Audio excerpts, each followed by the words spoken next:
¿Cómo andan? Les damos la bienvenida al segundo día de Argentina FinTech Forum 2020. Me presento, soy Mariano Bioca, coordinador general de la Cámara Argentina de FinTech. Vamos a hacer un rápido recorrido por la agenda que tenemos hoy. Vamos a arrancar ahora en cuestión de minutos con uno de los paneles más esperados, que es el de regulación FinTech. Luego, a las 11:30 tendremos un panel sobre Wealth Tech. Vamos a analizar si son las futuras Big Tech. A las 12:30 tenemos un keynote de Google que nos van a venir a contar sobre The Age of Assistance. A las 15:30 tenemos un panel de pagos digitales y con grandes referentes sobre las tendencias en Latinoamérica.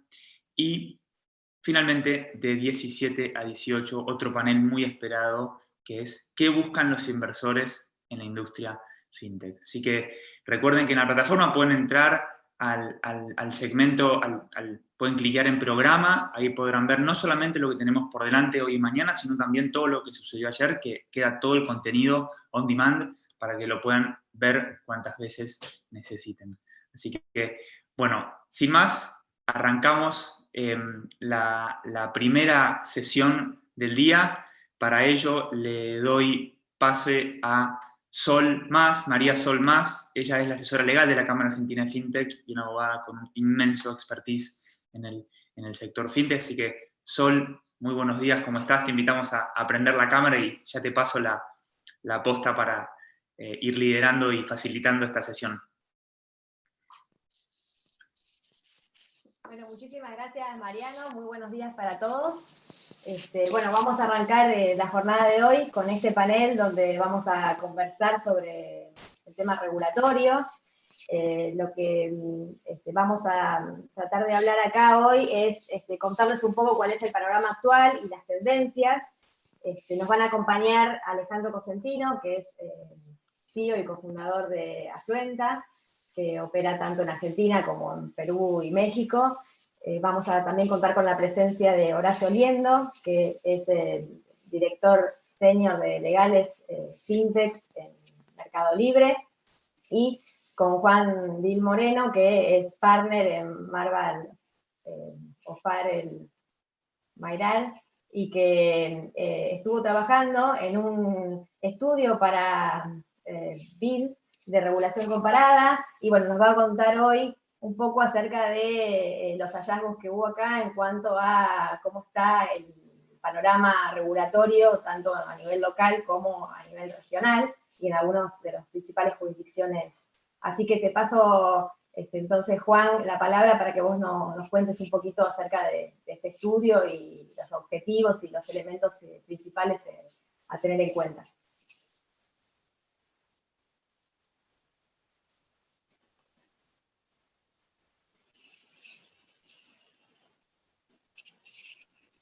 Hola, ¿me escuchan ahora? Perfecto. Bárbaro. Bueno, muchísimas gracias, Alejandra. Bueno, en primer lugar, más que agradecido por la invitación de la Cámara a participar de este evento que ya es un clásico. Y bueno, sobre todo permitirme participar de un panel de colegas tan prestigiosos. A ver, creo que ya todos sabemos, y creo que este evento de alguna manera lo está confirmando, que en los últimos años y sobre todo en particular durante esta pandemia estamos viendo en Latinoamérica un crecimiento, diría, exponencial, no solo de empresas fintech en sus distintas verticales, sino también del volumen de sus operaciones y sus usuarios, ¿no? Lógicamente que, y creo que todos también lo tenemos muy claro, es que la naturaleza propia de la industria fintech es la que promueve una mayor inclusión financiera. El tema es que al mismo tiempo no podemos negar que esto nos presenta un cierto desafío para los que tienen que regular esta industria en particular. Incluso algunos dicen que la industria ya pasó a ser demasiado grande o que genera efectos muy importantes como para ignorarla, ¿no? Bueno, en cualquier caso, cualquiera sea la realidad, siempre el desafío de los reguladores, que reconozco que es de difícil cumplimiento, es lograr obtener un cierto equilibrio entre el fomento de la innovación por un lado, sin que esto implique dejar de proteger los intereses de los usuarios y de los jugadores, manteniendo de alguna manera la competencia entre estos, ¿no? Una sana competencia dentro de un marco de un sistema financiero estable y saludable. Esto es un poco el objetivo del regulador en todos los países, no solo en la región, sino en el mundo, ¿no? Y bueno, precisamente en esta línea es que durante la primera mitad de este año estuvimos trabajando con la Cámara Argentina de FinTech, bajo la coordinación de Afluenta, en un estudio de regulación comparada en Latinoamérica, en materia FinTech principalmente. Este estudio, vale aclararlo, fue financiado por el BidLab, que es el laboratorio de innovación del Grupo del Banco Interamericano de Desarrollo, o sea que tiene un apoyo institucional muy importante. Yendo un poco al informe en particular, en este estudio, que vale decirlo, se presenta por primera vez digamos, públicamente, lo presentamos en este evento. Lo que hace es analizar principalmente 7 países de la región. No están todos, pero por distintos criterios que se fueron consensuando, se decidieron avanzar con estos países que son, por orden alfabético, Argentina, Brasil, Chile, Colombia, México, Perú y Uruguay. ¿Cuáles son los verticales que se analizaron? Se analizaron 5, algunos dirán por qué no se excluyó, por qué se excluyó determinado vertical o por qué se incluyó tal otro. Bueno, son criterios que también fueron consensuados, hay mucho trabajo para seguir haciendo respecto de otros verticales y también de estos verticales en particular, pero son equity crowdfunding, crowdlending, proveedores de servicios de pago, exchange de criptoactivos y factoring. Y la idea de hacerlo por verticales básicamente tiene que ver con no hacer un abordaje específico digamos, por la industria en particular, porque todos los jugadores de esta industria saben perfectamente que cada vertical es un mundo aparte, incluso cada vertical tiene distintos mundos apartes y sus propias particularidades. Y desde el punto de vista regulatorio lo que vimos fue que había verticales que estaban muy reguladas, u otras que habían sido reguladas hace muy poco, o en proceso regulatorio incluso, con proyectos de ley o de regulación en aquellos casos donde habían sido regulados, o verticales que no tenían ningún tipo de regulación específica más allá de la normativa general que le pueda aplicar digamos, por ser simplemente un negocio entre particulares. En los 10 minutos que tengo, la idea sería básicamente hacer una muy breve introducción al informe. Lo van a poder ver, tiene más de 150 páginas, y después el panel va a tratar de focalizarse sobre algunos aspectos de estos verticales analizados, ¿no? Vamos a ir a algunas ideas generales que surgen de este informe, y en particular yendo a algunos verticales como por ejemplo crowdfunding y proveedores de servicio de pago. Lo que vemos es que son verticales que están regulados en la mayoría de los países, salvo Chile, que no regula ninguna de estas verticales, y Argentina, que crowdfunding solo regula equity crowdfunding. Lo que vemos es que en realidad todas estas regulaciones abarcan la totalidad de la operatoria, no se queda con un aspecto exclusivo, sino que en general regula la totalidad de la operatoria. En materia de criptoactivos, por ejemplo, puntualmente vemos que en México, no hay regulaciones específicas. En el caso de México, tenemos un caso excepcional donde se regula en general, a diferencia del resto de los países. Lo que sí vemos en el resto de los países es una preocupación de los distintos reguladores que saben de la particularidad del tema de los criptoactivos, su dificultad para ser comprendidos y su variedad o sus particularidades que hace que tengan que advertir determinadas cuestiones vinculadas con los riesgos o aquellas cuestiones vinculadas con lavado de dinero. En la Argentina sabemos que en las últimas semanas se ha presentado un proyecto por parte del oficialismo que hoy ya está en diputados, incluso ya pasó a comisiones. Bueno, habrá que ver cómo evoluciona. Hay otro proyecto que también está dando vueltas que todavía no está presentado en el Congreso por parte de la oposición. Y en el caso de emisiones también tenemos entendido que hay un proyecto específico para regular el uso de criptoactivos y blockchain para ciertos fines específicos. En el caso de factoring, bueno, a diferencia de México, en general no se lo regula específicamente en lo que tiene que ver la plataforma de factoring, sino que se regula eventualmente como factoring per se, la emisión de facturas electrónicas y su mercado secundario, pero no como plataforma. En el caso de México, puntualmente, vemos que se lo regula en su modalidad de crowdfactoring, por ejemplo, pero no específicamente como factoring. Y ya un poco yendo a los distintos verticales, podemos empezar ahora con crowdfunding. Y vemos primero que las primeras regulaciones de equity crowdfunding en Latinoamérica comenzaron allá en el año 2017, no hace mucho. Y a la fecha yo les diría que todos los países que hemos analizado tienen una regulación específica, salvo Chile. Chile ahí está trabajando con algunos reguladores para tratar de sacar alguna normativa, pero digamos todavía esto no ha ocurrido. A ver, en líneas generales, siempre con una mayor o menor precisión técnica, siempre la normativa lo que hace en general es regular a las plataformas electrónicas, que son las que van a publicar los proyectos y canalizar las inversiones. Y en esta vertical siempre el factor común que vemos en las regulaciones es que ponen un foco en general en intentar dirigir este negocio hacia pequeñas y medianas empresas, un poco por oposición a grandes empresas, ¿no?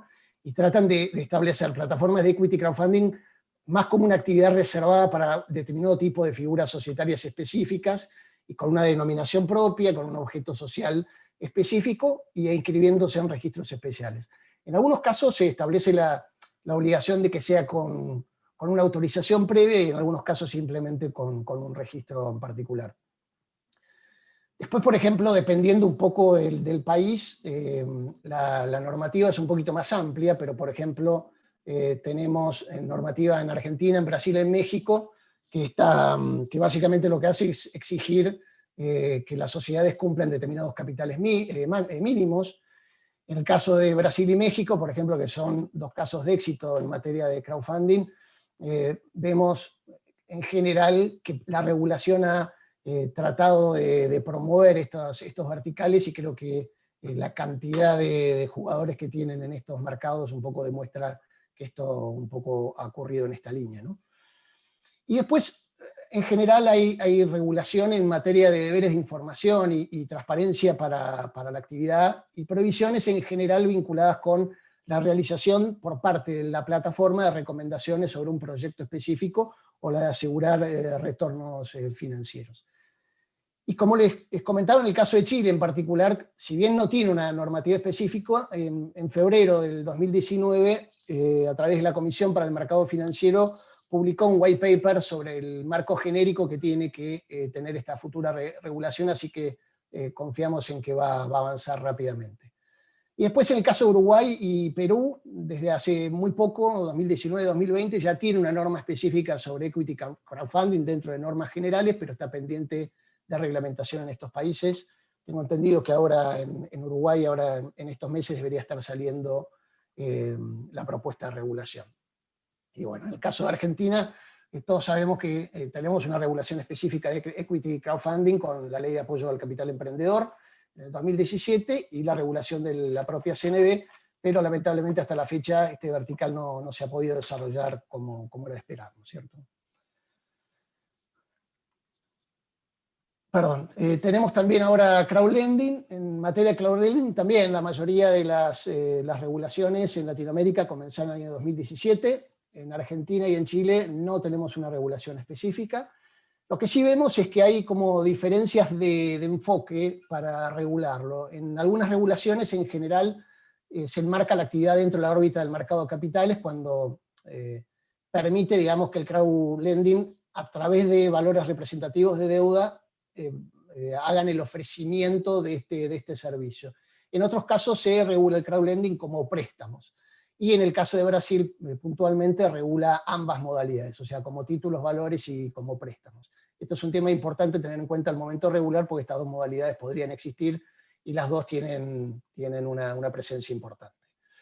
En el caso de México, en general, lo que hace es regular el crowdlending de manera genérica, pero como factor interesante lo que hace es trata y regula específicamente el crowdlending para desarrollo inmobiliario a través de micropréstamos. Esto es algo digno de destacar, ¿no?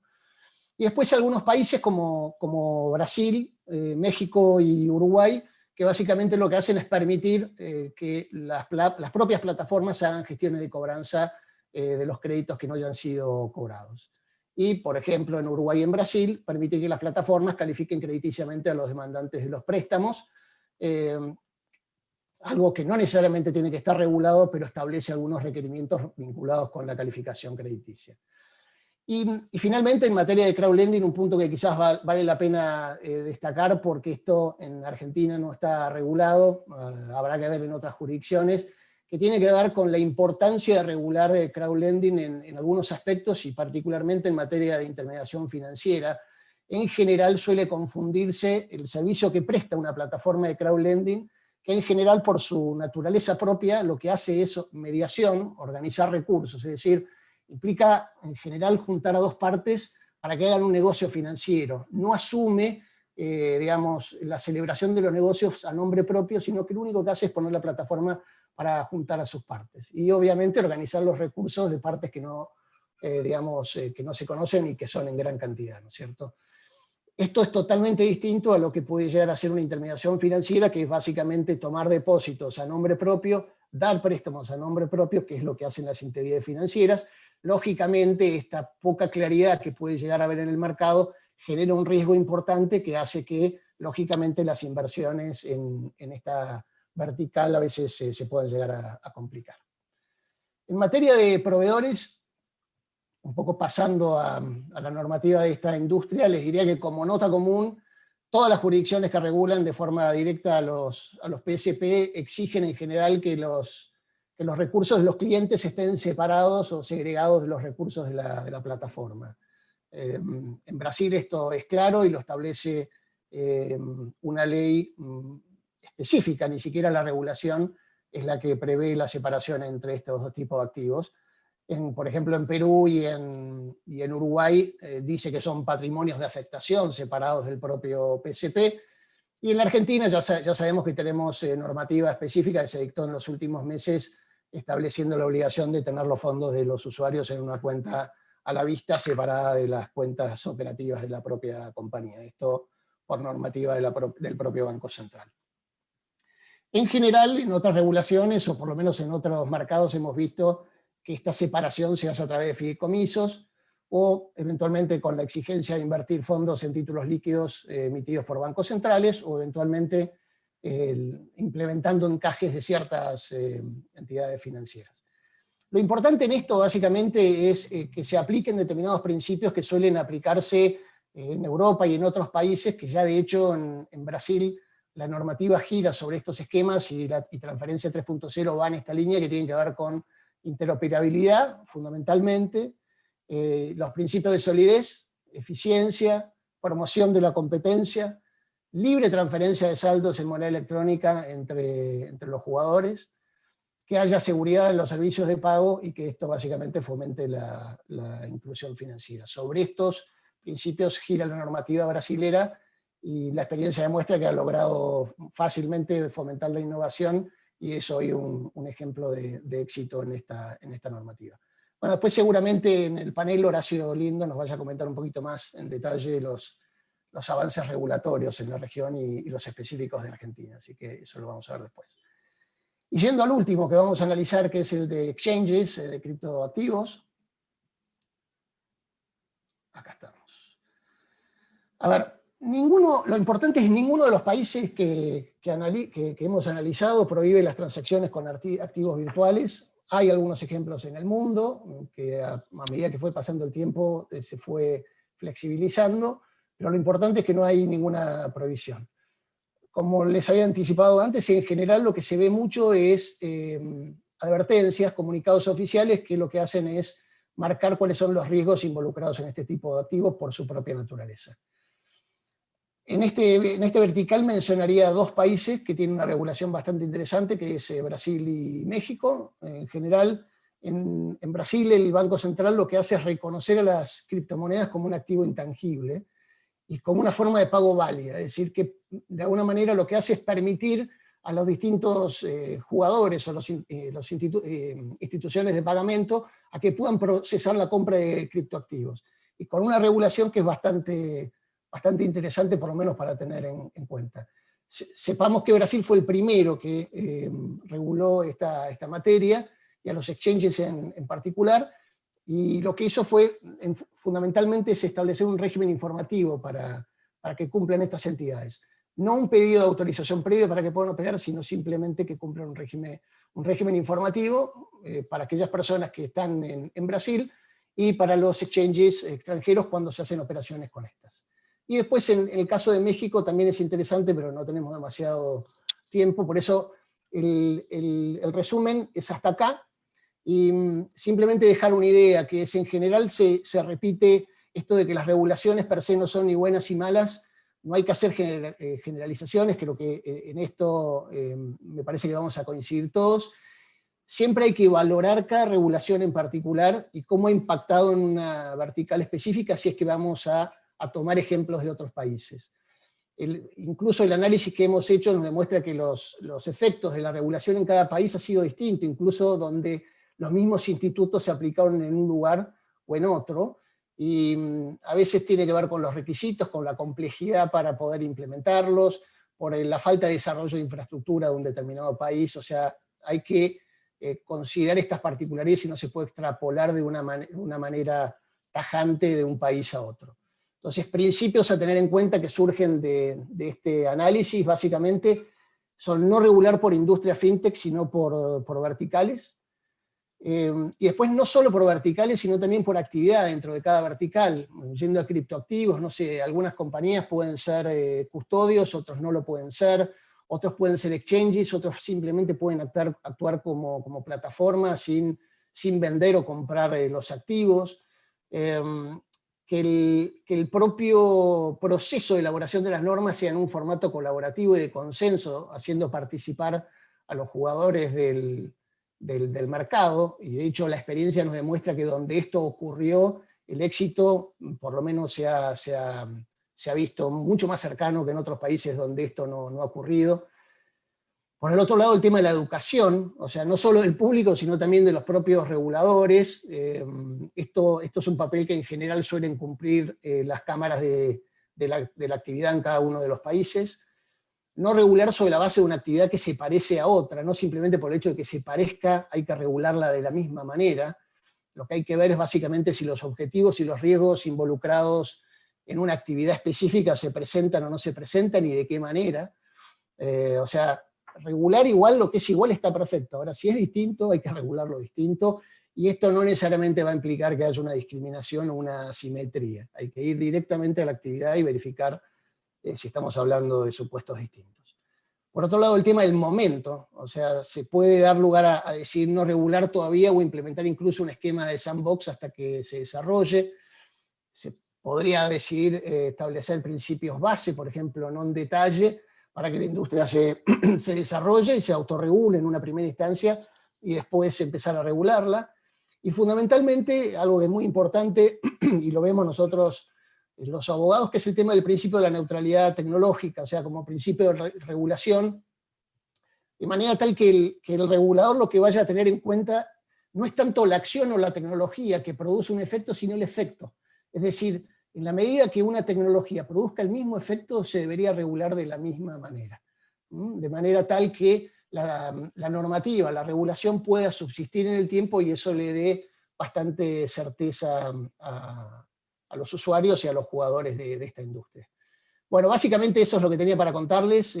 Por mi lado yo ya estoy. Simplemente avisarles que a todos los que quieran profundizar en este informe, el estudio va a estar disponible en la página de publicaciones del BID. Está acá. Así que, bueno, muchas gracias, Alejandra. Te dejo la palabra para empezar con el panel. Gracias, Juan. Soy Sol, no, me bautizaste hoy, Alejandra. Ah, perdón, Sol, perdón. No pasó nada. Bueno, muy interesante, muy bueno el estudio y muy acertado también el abordaje de hacerlo por vertical. Entiendo que también es la postura que están tomando los distintos reguladores, ¿no? De sacar regulaciones y reglamentaciones por vertical.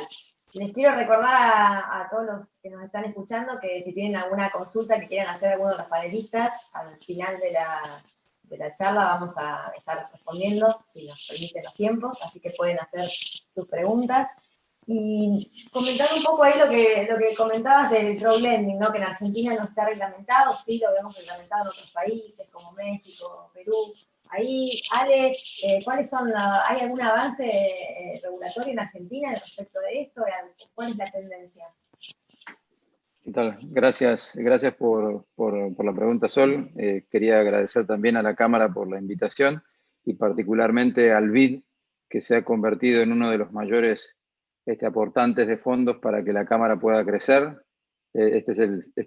Van a ver en estos días según el segundo estudio FinTech del ecosistema y este estudio regulatorio en la cual el BID Lab, digamos, ha contribuido es relevante.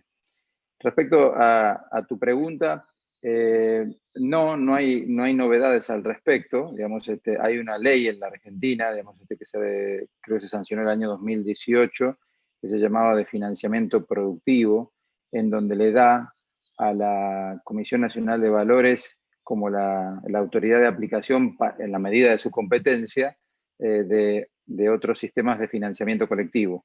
Eso que está entre comas, digamos, que es en la medida de su competencia, digamos, quizás le pone algún obstáculo porque, digamos, el crowdlending no es esencialmente una oferta de títulos valores, tampoco, como recién lo marcaba Juan, es intermediación financiera, con lo cual que está en el medio. La mayoría, como decía Juan, de los mercados de otros países lo han regulado, digamos, del lado de mercado de valores. De hecho, en México no existe una Comisión Nacional de Valores como en Argentina, sino que existe una Comisión Nacional Bancaria y de Valores, con lo cual tiene algunas funciones y atribuciones del Banco Central y otras propias de la comisión, las comisiones de valores. Con lo cual, digamos, en la Argentina, digamos, todavía no está regulado. Es claro que esta nueva administración ha empezado a regular el fintech como una manera de ordenar las distintos verticales, con los muchos verticales que tiene nuestra industria, con lo cual yo particularmente albergo esperanzas de que en algún momento el regulador le dé un tratamiento como le ha dado a los servicios de pago, los proveedores de servicios de pago, a los proveedores no financieros de crédito, ahora, digamos, también dándole un marco regulatorio a las transferencias con 3.0, digamos, eso es algo interesante. Y es interesante todo lo que tiene que ver con regulación. Yo, en algún lugar, digamos, cuando lanzamos Afluente en el año 2012, buscamos una regulación que no era una regulación específica claramente porque la regulación, digamos, era una actividad muy nueva. Buscamos un registro, digamos, que había en ese momento, que casualmente fue derogado por la Ley de Financiamiento Productivo, que era un registro de fiduciarios ordinarios, que después se llamó registro de fiduciarios no financieros. Y buscamos ese marco regulatorio porque nos parecía apropiado en ese momento, porque queríamos separar los fondos de los clientes, tal cual como comentaba Juan, que por ley están protegidos en Brasil. Nosotros dijimos, ¿cómo podemos hacer para autorregularnos? Entendiendo algo que es importante, que cualquier emprendedor que quiere avanzar en el tema fintech sabe que las actividades financieras tienen un grado de regulación, digamos, de la misma manera que tiene la salud, digamos, la misma que tiene el transporte, digamos, y la misma que tiene los alimentos. Esta mañana escuchábamos con buenas noticias que el regulador inglés había, digamos, aprobado una vacuna, digamos, ¿no? Entonces, nadie piensa que una vacuna pueda ser aplicada a una persona sin una autorización. Bueno, si bien no es tan estricto en el servicio financiero, digamos, porque no está en juego la vida de las personas, está en juego, digamos, el dinero de las personas. Entonces, eso, en general, cuando uno entra a esta industria, sabe, digamos, que tiene que buscar algún marco regulatorio. Nosotros en ese momento fuimos a la CNB porque nos parecía que en el mundo estaba sucediendo eso y encontramos algo interesante, que era el registro de fiduciarios ordinarios. Nos inscribimos en el año 2012, digamos, y hasta que la ley estuvo vigente, digamos, estuvimos bajo ese paraguas. Era importante porque nosotros queríamos separar los fondos de los clientes respecto de los fondos, digamos, de la compañía, y eso es en particular. Y desde entonces, digamos, estoy en este panel y participo en muchos paneles de regulación porque, bueno, digamos, siempre opino lo mismo, digamos, que las regulaciones son interesantes, como recién comentaba Juan, hay que juzgarlas y hay que evaluarlas en el marco, digamos, de lo que están regulando, pero es interesante porque nuestro mercado, nuestro país en particular, requiere inversión, necesita inversión, digamos, y el mundo fintech, tal como los conocemos, que está en un crecimiento muy explosivo, requieren inversiones para generarse, que son inversiones generalmente más pequeñas, digamos, que pueden venir de, digamos, familiares, amigos, pero cuando las compañías van creciendo, y en la Cámara hay más de 250 compañías, y vemos que hay muchas que son pequeñitas y empiezan a crecer, se requieren fondos para crecer. Y los inversores siempre evalúan riesgo país, riesgo regulatorio, riesgo de la actividad. Entonces, muchos inversores, hasta que no está claro el panorama, digamos, no invierten. Y cuando no invierten, se limita el crecimiento de las compañías. Por supuesto que hay compañías que ya están grandes y que pasaron ese umbral de requerimiento de fondos, y esas compañías probablemente pueden tolerar un riesgo regulatorio, pueden regular, digamos, pueden tolerar que el regulador, digamos, regule algo que a lo mejor no fue pensado inicialmente.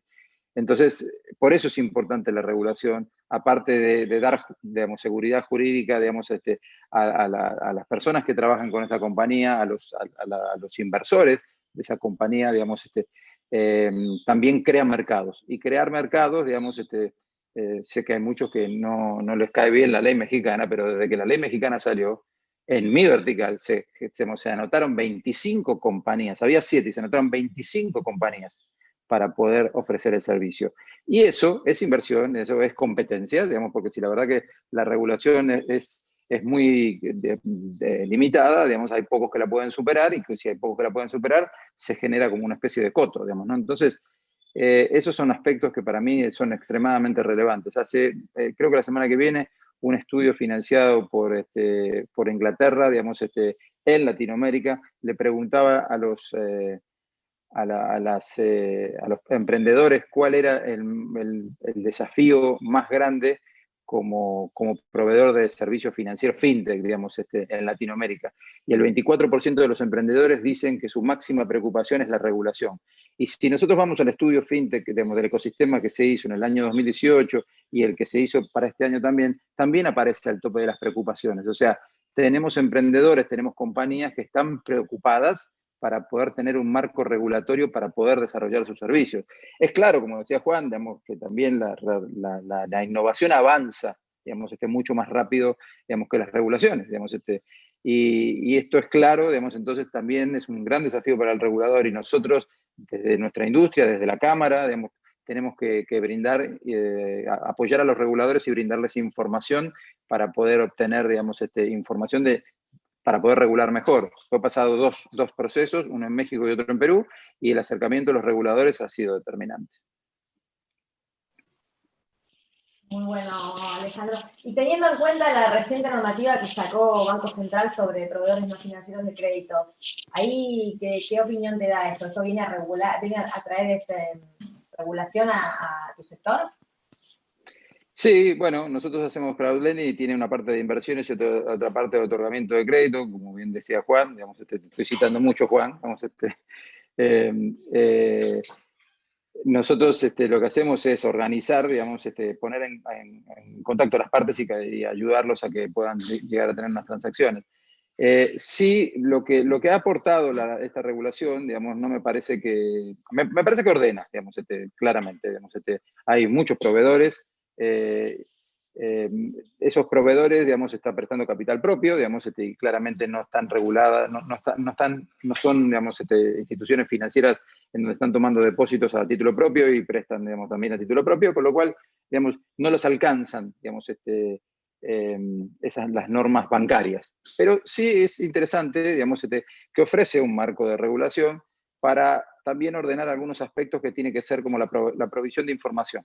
Nosotros con la mesa de innovación, digamos, que se organizó a partir del año 2016 en el Banco Central, digamos, hubo varios grupos de trabajo, me tocó coordinar uno, digamos, y en ese grupo una de las cosas que se le pidió al regulador era que de alguna manera, digamos, pudiera organizar mejor la información de distintos proveedores de servicios de crédito, digamos, para que la información de esos créditos que recibimos personas y empresas, digamos, pudieran ser transparentes a la luz de que otros proveedores de servicios de crédito, digamos, o otros prestamistas, puedan entender cuán endeudado estaba una persona, una empresa, digamos, ¿no? Y se mejoró mucho la central de deudores, y ahora lo que se está haciendo es incorporar a muchos otros proveedores de crédito dentro de la central de deudores. Eso le va a dar mucha claridad, digamos, eso va a ayudar a la competencia porque va a haber más información. Cuando hay más información, el análisis de crédito es más preciso, y si es más preciso, digamos, hay personas que pueden darte un crédito a vos que no te hubieran dado en otro momento porque te analizan mejor, porque tienen más información como vos, como sujeto de crédito, con un montón de aspectos. Después hay cosas que ayudan, que tienen que ver con la transparencia, y le ponen una especie de umbral, digamos, para cómo informar las tasas de interés. Digamos, también va a haber un registro de cómo las empresas presentan su información. Me parece que es positivo, digamos, esa regulación. Digamos, siempre, por supuesto, digamos, en nuestra industria hay un temor de que se regulen las tasas de interés. No pareciera que vaya a ser eso. Digamos, regular las tasas de interés es limitar el crédito, porque esencialmente cuando se regula eso, digamos, es como que te limitan al segmento de mercado al que puedo decir. Pero yo creo que la regulación presentada hasta ahora es positiva, ordena, y va a ayudar a que la industria crezca de una manera más estructurada. Muchas gracias, Alejandro. Sí, eso que mencionaste también, un régimen más transparente para que, bueno, haya más información sobre la industria de crédito, me parece que también es algo que está buscando el regulador y que es bueno. Y pasando ya a lo que es proveedores de servicios de pago ahí, Horacio, ¿cuáles son los avances también? Bueno, recientemente hubo toda una nueva reglamentación dictada por Banco Central, y también tenemos ahora, está estos días por entrar en vigencia el nuevo régimen de transferencias 3.0. Ahí, ¿qué nos podés aportar? Gracias, Sol. Gracias a todos por la invitación. Voy a tratar de poner un poco de contexto a las regulaciones, basado un poco en lo que dijeron Alejandro y lo que dijo Alejandro y Juan. Creo que lo que estamos viendo, y es recontra reciente esto, digamos, las regulaciones que estamos empezando a ver y el desarrollo de esta industria fintech no tiene mucho más. Obviamente hay casos del 2017 del 2007, perdón, como el de M-Pesa, pero no tiene mucho más de 5 o 6 años en nuestra región, de la forma en la que está creciendo. Entonces, ¿qué es lo que pasó? Por lo menos cómo lo trato de entender yo en términos regulatorios. La regulación financiera en general, es decir, la oferta tradicional de servicios financieros, tiene una regulación que principalmente está basada en mitigar riesgos.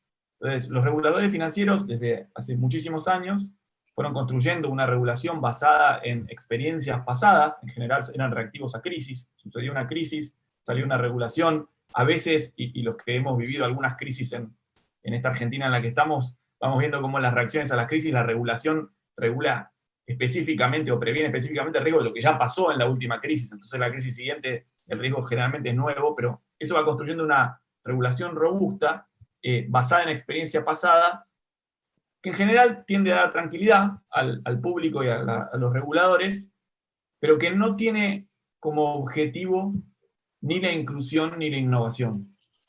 Entonces, esta demanda de no hace tanto tiempo, es decir, la inclusión financiera empezó a aparecer de manera más fuerte en las agendas del mundo hace no tanto tiempo. Estuvo en los últimos tres G20 en la agenda, y ya ahora hay organizaciones mucho más grandes que están empujando esta agenda, están empujando este nuevo objetivo, pero es algo relativamente nuevo en la historia tradicional de los reguladores. Es decir, los reguladores financieros no tenían, o no tienen todavía algunos en la cabeza, este objetivo de tener que empujar la inclusión y la innovación. Hay un estudio del Banco Mundial que dice que para 2017 había 1.7 billones de personas excluidas financieras en el mundo. Entonces el objetivo era incluir 1 billón, y se dieron cuenta de que había que moverse de alguna manera distinta. Entonces, ¿qué es lo que pasó? Empezaron a aparecer proveedores que ofrecieron servicios financieros más accesibles, no solo en términos de precio, más accesibles en términos de simplicidad, de calidad, de llegada. En muchos casos, por supuesto, y de hecho fintech se llama fintech por la tecnología, apoyados en un desarrollo tecnológico que no había existido hasta ese momento. Entonces, lo que pasó es que en muchos casos estos servicios financieros empezaron a ser ofrecidos afuera de la regulación. Fuera de la regulación porque la regulación no les aplicaba.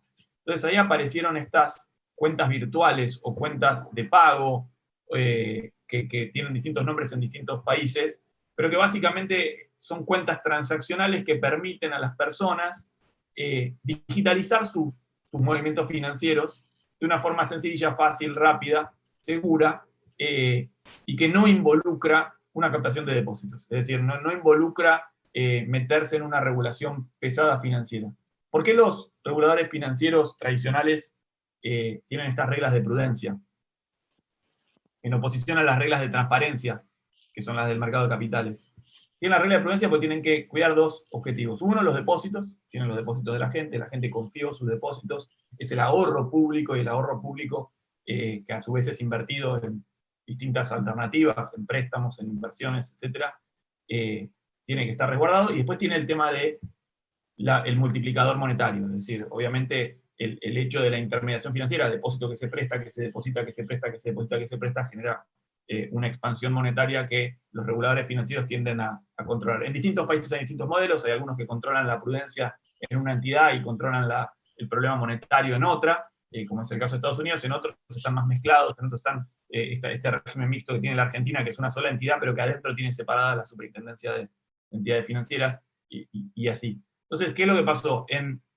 Empezaron a aparecer estas cuentas virtuales, estas cuentas de pago, que básicamente al principio lo que resolvían era el tema del onboarding digital, es decir, el papeleo necesario para abrir una cuenta en un sistema financiero tradicional en el año 2007, cuando salió M-Pesa con el primer caso exitoso, no resolvía el problema del acceso para la inclusión financiera. Entonces empezaron a aparecer estas cuentas virtuales que no usaban la plata, o sea, la plata se mantenía resguardada en algún lugar. Después las regulaciones, como contó Alejandro recién, lo fueron, y Juan también lo dijo, lo fueron ubicando en distintas posiciones. Hoy casi toda la regulación en la región y en el mundo obligan a estos proveedores de servicios de pago, como se llaman en Argentina, pero tienen distintos nombres en distintos lugares, a tener los fondos de las cuentas virtuales o de las cuentas de pago en algún activo en particular en caja.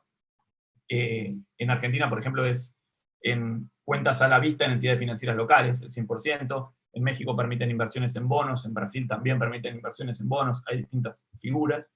Y tienen como, y también me parece interesante este tema del mismo riesgo, misma regulación. Tienen otros riesgos, como tienen otros riesgos, tienen otra regulación, y la granularidad de los riesgos, es decir, esto de poder empezar a medir riesgo por riesgo y decidir si tiene el riesgo, tiene la regulación, si no tiene el riesgo, no tiene la regulación, permite esto que yo llamo la estructura de los low cost, en la cual te cobran regulatoriamente por el riesgo que estás asumiendo y no te cobran el riesgo que no estás asumiendo. Entonces eso genera un esquema mucho más ágil y mucho más barato en términos de costos, que permite, por supuesto, ofrecer servicios financieros con más agilidad, más innovación, menos costos, de manera más simple.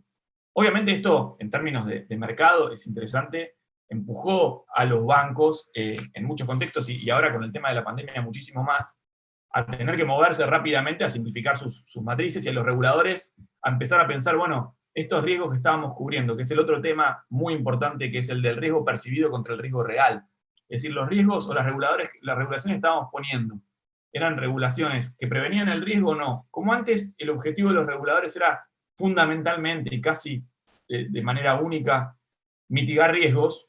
Entonces, mientras más riesgos mitigaban mejor y no tenían trade-offs, era todo seguridad. Este trade-off que contaba Juan entre la innovación y la seguridad no tenía demasiado conflicto, era seguridad. Vayamos a la seguridad siempre. Y la innovación vemos. La innovación es inclusión, por supuesto, y es más acceso.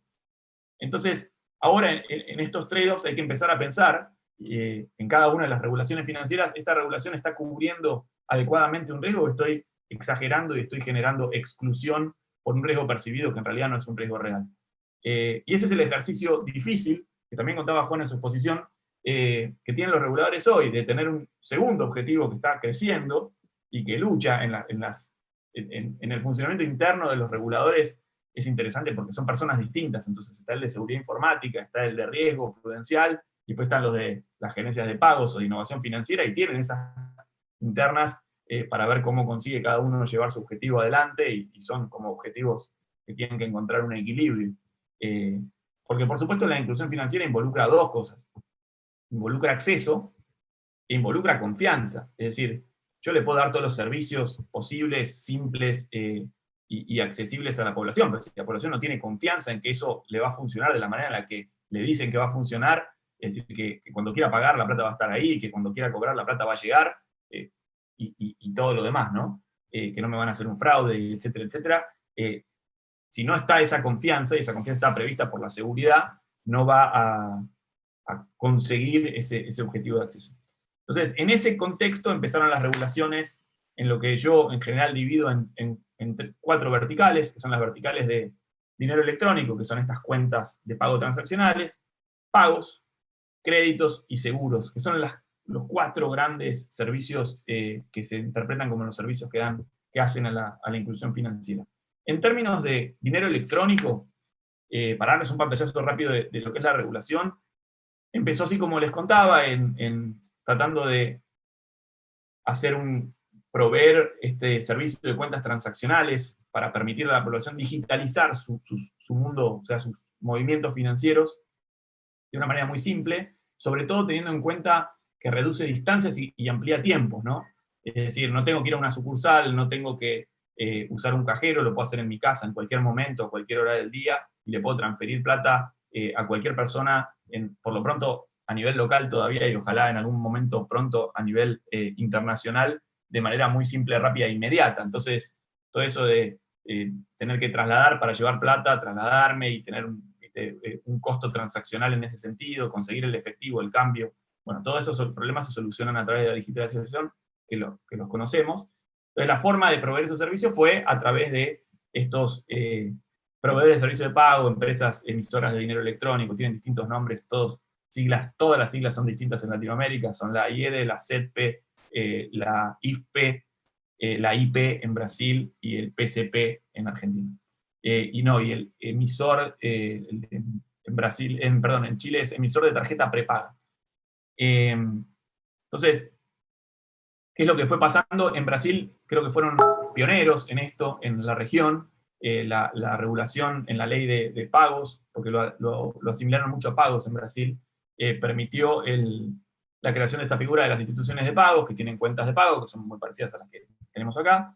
En 2018 salió la ley de México. La ley de México habilitó las IFPE, que son las de pago electrónico.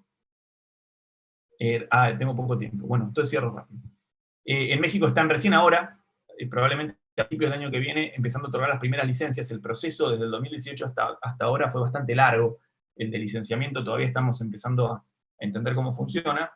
Y esto se junta con el mundo de los pagos. El mundo de los pagos tiene el mundo de las tarjetas y el mundo de las transferencias. El mundo de las transferencias no podía competir generalmente en el punto de venta, porque hacer una transferencia en el punto de venta era bastante engorroso, tengo que llevar mi computadora, hacer un home banking o hacerlo en mobile banking.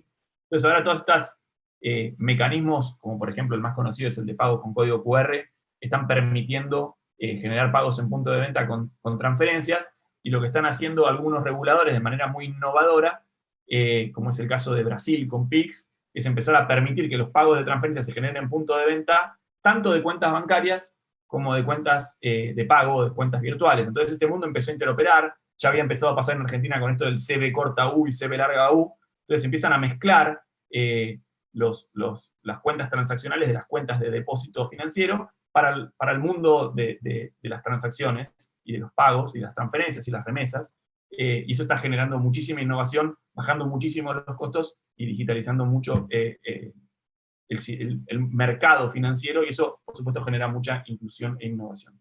Y ahí con eso, por ahora, corto. Gracias. Buenísimo, Horacio, muy, muy claro. Y escuchándote todas estas características tan particulares y estas especificidades que tiene la industria fintech, me estaba retrotrayendo lo que comentaba al principio Juan, ¿no? De esta necesidad de que la concepción, las reglamentaciones se originen entre el sector público y privado, ¿no? Porque es algo que necesita realmente el regulador conocer bien la industria para poder generar regulaciones que sean eficaces, ¿no? y que perduren en el tiempo. Y no quiero... eso es fundamental, fundamental. Tal cual. No quiero dejar de cerrar el panel sin consultarles, y por ahí a lo mejor esto más dirigido a Juan, respecto de que, bueno, hace pocas semanas tuvimos conocimiento de que hay un anteproyecto de ley de criptoactivos que se presentó ya incluso en el Congreso. Quiero saber si tienen alguna opinión ahí, alguna reflexión respecto de este anteproyecto. A ver, como les decía, es un proyecto que, si uno conoce la historia del proyecto, viene sobre la base de un evento que se organizó con estudiantes de distintas universidades y que lo que trató de hacer es poner en blanco y negro cuáles eran las preocupaciones que tenían sobre la base de ese evento en particular. No es un proyecto que haya sido consensuado con la industria, entiendo que no participaron las distintas organizaciones que representan los intereses de la industria. Básicamente lo que hace la norma es una norma de 13 artículos, es disparar la regulación en la materia, estableciendo algunas definiciones principales respecto de lo que es un criptoactivo, lo que es un sandbox, lo que es un exchange, o sea, una serie de definiciones que en algunos casos coincidimos, en otros no.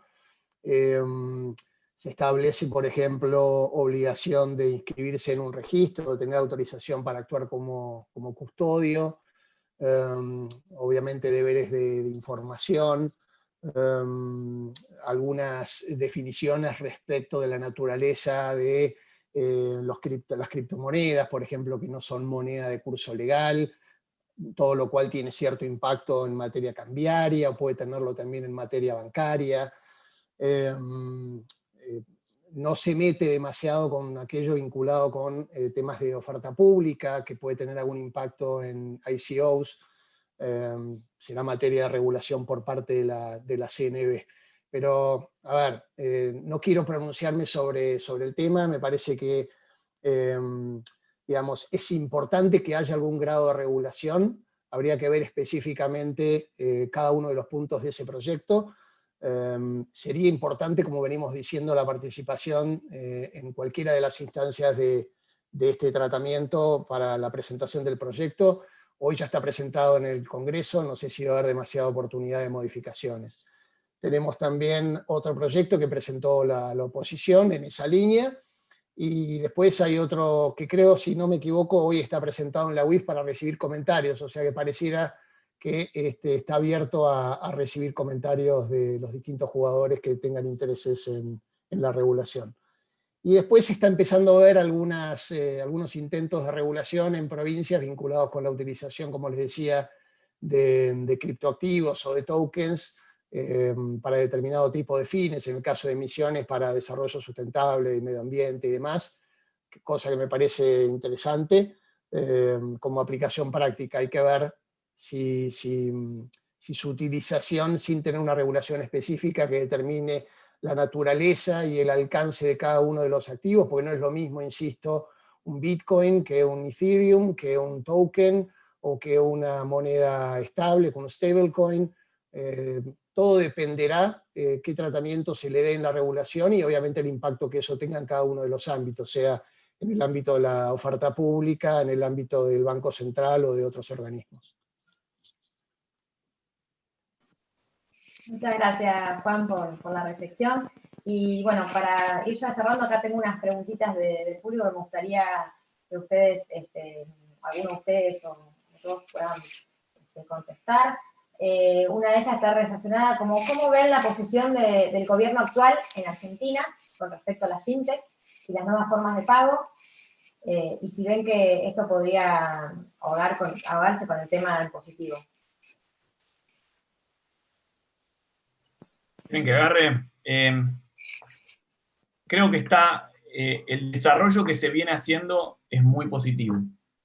Creo que la regulación ha empezado a tener una cadencia por dos razones. Creo que porque el mercado ya se empezó a desarrollar de manera muy interesante y porque la región empezó a regular de manera un poco más homogénea, era bastante heterogéneo antes. Y eso generó que creo que el camino esté un poco más claro. Creo que hay que seguir trabajando, por supuesto, y hay que seguir tratando de eliminar regulaciones excesivas, y si hay algún riesgo que se puede mitigar de una forma menos exclusiva y más inclusiva, adelante. Eso es un trabajo continuo, nunca va a frenar y hay que hacerlo todo el tiempo. Creo que se puede trabajar un poco más en esta relación que vos decías, Sol, de tener un poco más de diálogo con la industria. Está teniendo muy buen diálogo en general el gobierno, pero las mesas, no sé, la mesa que contaba Ale de innovación financiera hay algunas cosas que se extrañan que creo que podrían servir. El tema de impuestos es un tema muy importante. Creo que levantaron el guante, son absolutamente conscientes de que eso es así, involucra una negociación bastante compleja porque tiene, o sea, creo que la parte más pesada en términos de impuestos es lo de ingresos brutos, eso involucra negociar con todas las provincias tienen regímenes totalmente heterogéneos, algunos sobre percepción, otros de retención, y todos con alícuotas diferentes, y además todos sobre bases imponibles diferentes, y eso puede generar que en algunos casos, si la base imponible, la forma de computar el ingreso bruto puede llegar a coincidir en algunas provincias y te puede tocar que por la forma en la que cada uno lo considera que aplica, una transacción pague ingresos brutos en 3 provincias, por ejemplo, y eso pasa. Entonces, todas esas cosas que creo que con el CIRTAC, que es el nuevo régimen unificado de retenciones impositivas para medios de pago electrónico, creo que va a funcionar. Estaría bueno que adhieran todas las provincias y la Ciudad de Buenos Aires. Y creo que ese trabajo es consciente, es difícil, y está teniendo un camino, por lo pronto, en la dirección correcta. Entiendo que una de las últimas experiencias que tuvieron con esto de la participación del sector privado con el regulador en el armado de normativas fue con la transferencia 3.0, ¿no? Ahí hubo un acercamiento y varias reuniones de trabajo con una mesa que se hizo especial desde Banco Central, ¿es así? Es correcto eso. Sí, se trabajó. Es una... A ver, la regulación de transferencias 3.0 es una regulación interesante, tiene bastantes cosas de PIX, de Brasil, tiene bastantes cosas de lo que se venía haciendo antes. De hecho, es como, de la forma en la que le escribieron, es como una modernización de PEI, de pago electrónico inmediato, que era una norma que ya existía, y la regulación la puso así ahora, y creo que sí, ahí sí es un trabajo interesante. Hay que ver, como en todos estos medios de pago, y sobre todo cuando la regulación del central o la regulación en general es tan detallada y se mete tanto en el funcionamiento específico de un negocio, como es este caso el mundo de los pagos, hay que después ver cómo funciona. Entonces hay que tener la gimnasia y la actitud de estar siempre pendientes de las oportunidades de mejora para que sea dinámica la regulación y que vaya cambiando. Si uno pone una regla estática y después, por más buena que sea, la deja correr mucho tiempo, en algún momento pasa a ser obsoleta. Entonces es necesario ver las reacciones de cómo esto va a funcionar y ir corrigiéndolas todos los días. Muchas gracias, Horacio. Y bueno, para ya ir entregando el cierre a tiempo, les hago una pregunta más, también está ya más a modo de opinión personal. ¿Cuál sería el país del mundo con la mejor regulación fintech y cripto como modelo a seguir? Difícil pregunta, difícil respuesta. A ver, un poco los parámetros que di hace un rato en mi anterior comentario sobre qué es lo que debería tener en cuenta una regulación en materia de criptoactivos, está reflejada un poco en 2 regulaciones, creo yo, que son las de Suiza y las de Malta. En general son países con otras particularidades, son países más chicos, más fáciles de administrar, pero en general como bondades lo que establece es esta diferenciación entre los tipos de activos. De hecho, en la normativa argentina se comenzó utilizando mucho la denominación monedas virtuales, cuando monedas virtuales es una parte del universo. Incluso monedas digitales, que es la que hoy se está utilizando para las monedas digitales que van a emitir o que pueden emitir los bancos centrales. Entonces, me parece que es muy importante hacer una distinción entre los distintos tipos de activos que estemos tratando, y de hecho la normativa de Malta, por ejemplo, establece según si se trata de un token, si es un activo financiero, si es un título, si puede ser calificado como un título o valor, y establece tests que hay que seguir para ver si ese activo califica o no dentro de esa regulación específica, y según dónde recaiga, será la normativa que le aplique. Y de hecho, por ejemplo, también, dependiendo un poco de la naturaleza del activo que se esté ofreciendo públicamente, se va a definir si corresponde o no cumplir con la normativa de oferta pública. Insisto, no es lo mismo salir a tradear públicamente un Bitcoin que un activo que pueda llegar eventualmente a ser calificado como, no sé, dinero electrónico o título o valor, dependiendo de sus propias características. Así que esto básicamente como resumen, lo que quiero decir es que es importante que la regulación sea detallista en este tipo de cuestiones, sobre todo en materia de criptoactivos. No se puede generalizar, Por eso hay que tomarse el tiempo. Me parece importante, insisto, en particular en materia de criptoactivos y de exchanges, la participación de los distintos jugadores de la industria, que son básicamente los que conocen cada uno de los activos y las actividades del propio mercado en particular.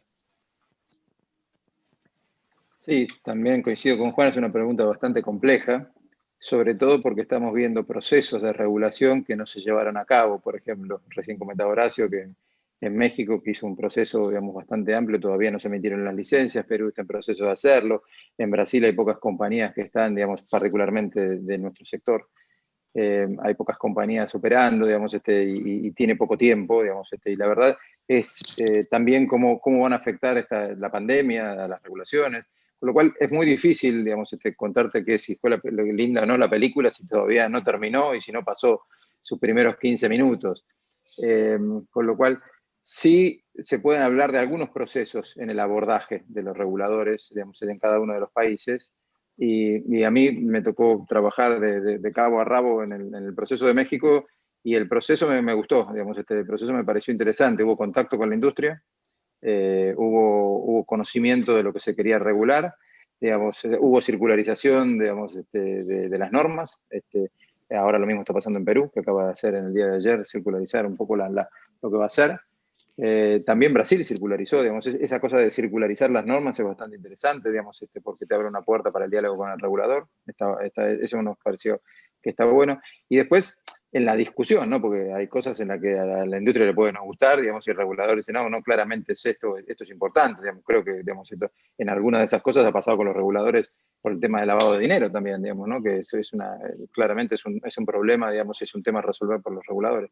Con lo cual, en general, digamos, hay un abordaje, digamos, el año pasado se discutió, digamos, la reina máxima de Holanda también participó de eso, de cómo los reguladores tienen que abordar la regulación.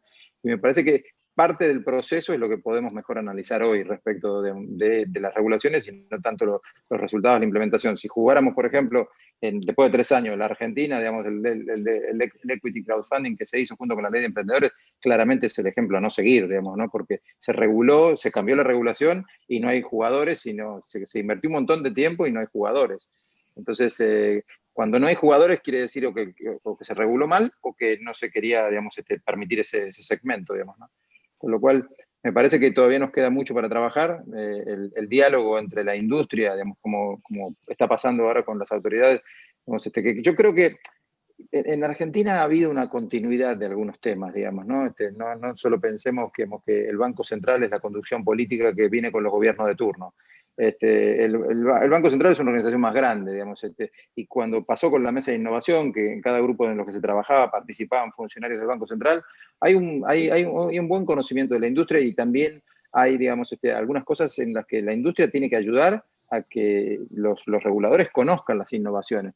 Yo siempre hablo con las autoridades del Banco Central y yo les digo siempre que los emprendedores ni quieren pasar por la puerta del Banco Central, digamos, quieren escaparle, digamos.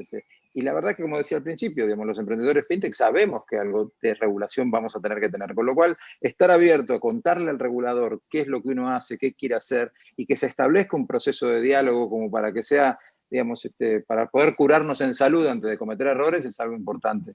Con lo cual, eso seguramente es algo que va a tener que incorporar nuestras autoridades aquí y las autoridades en todas partes del mundo. Digamos, tiene que haber un diálogo abierto porque estamos al inicio de una era fintech, estamos al inicio de la innovación. No es que estamos llegando al final en una industria que está madura. Van a aparecer muchísimas cosas más y estoy seguro, digamos, todas las compañías tenemos cosas en cartera, con lo cual me parece que esa comunicación permanente es algo que nosotros tenemos que insistir, facilitar, pedir a los reguladores tienen que pedirnos a nosotros, digamos, cuéntenos qué están haciendo, digamos, ¿no? Horacio, ¿tenés algo más para agregar?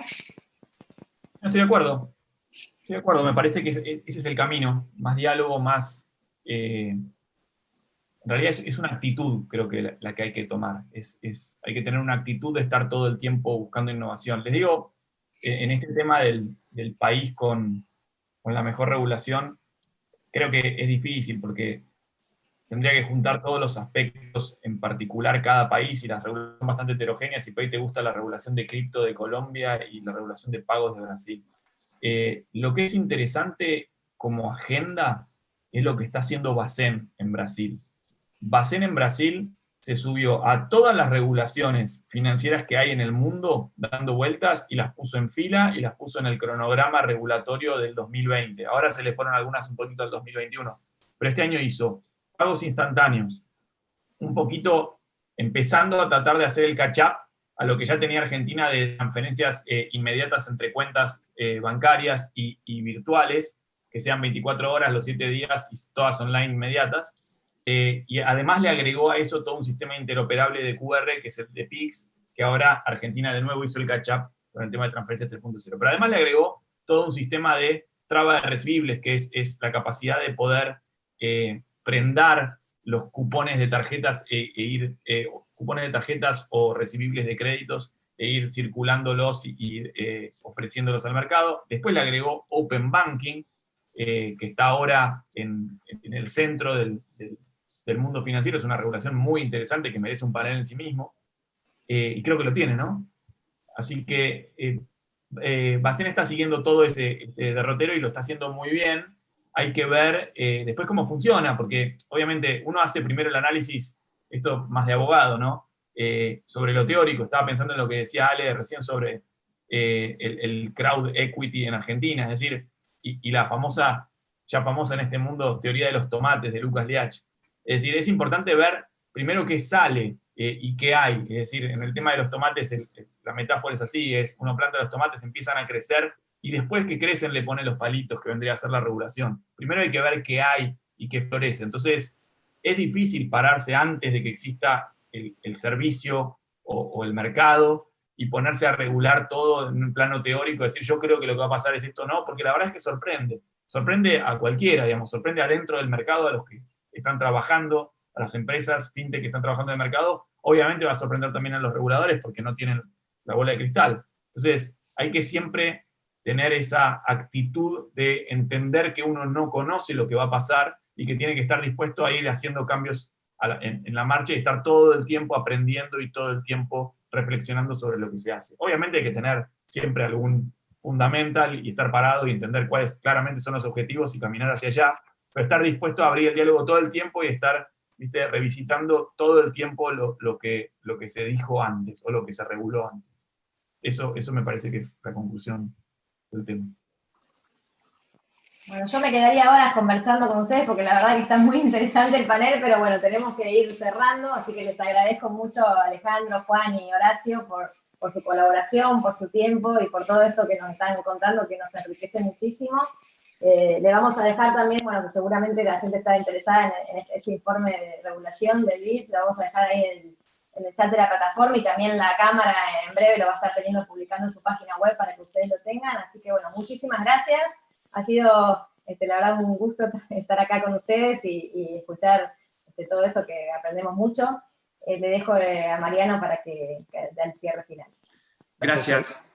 Muchas gracias, Sol. Simplemente un comentario. Como dijo Sol, lo estamos poniendo ahora en el link, va a estar en el chat de la plataforma, pero para quienes vean este video después, digamos, más tarde, va a estar, lo vamos a cargar en la web de la cámara, que es camarafintech.com.ar. Ahora tenemos un pequeño break en el cual los invitamos a chequear dentro de la plataforma el sector de asistentes. Hay miles, literalmente miles de personas del mundo fintech, del mundo financiero en general, de Argentina, Latinoamérica, así que conéctense, aprovechen la plataforma que está muy buena para poder conectarse. Y 11:30, seguimos con la sesión de Wealth Tech con grandes referentes del mercado de capitales y qué va a pasar en cuanto al mercado de capitales, tecnología y cómo ayudar a los usuarios en manejar su capital. Así que Sol, Juan, Horacio, Ale, les agradezco mucho por habernos acompañado esta mañana, estuvo genial. Espero que tengan una muy linda jornada y bueno, que nos veamos pronto. Gracias. Hasta luego, Mariano. Gracias, Chao, Mariano. chao.